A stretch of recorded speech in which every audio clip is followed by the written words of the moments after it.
If you are interested in JavaScript, let's get to understand this. In today's video, I am going to talk about append_child method in JavaScript. So let's understand it.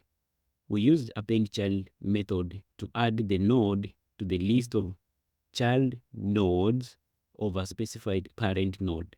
So without wasting time, let me show you this using one example here, and you're going to get it.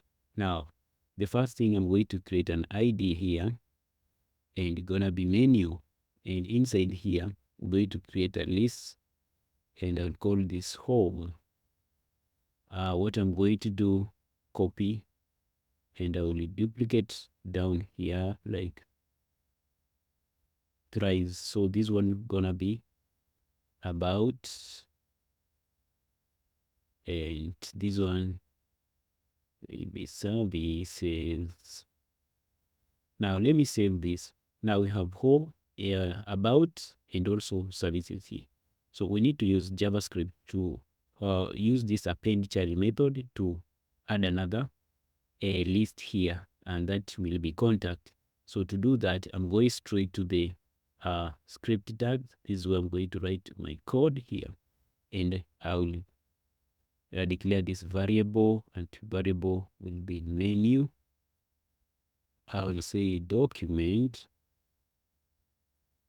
dot get element by ID. I already talked about it in the previous video. If you haven't watched, go and watch that video. Now here, our ID is menu, so type it right away there.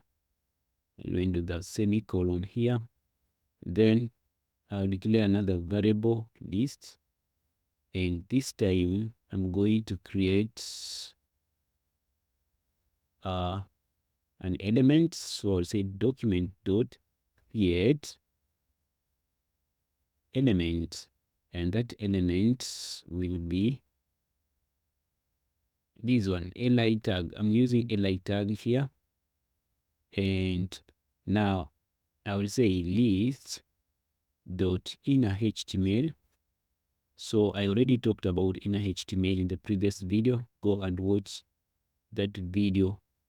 So it will be contacts here, and now I'm going to say menu dot append child, and the child will be appended to this list here, and I'm going to end with the semicolon. Now if you can check on this side, contact has been added. Now guys, I hope you understand what append_child method does in JavaScript. If you like this content, please consider following for more.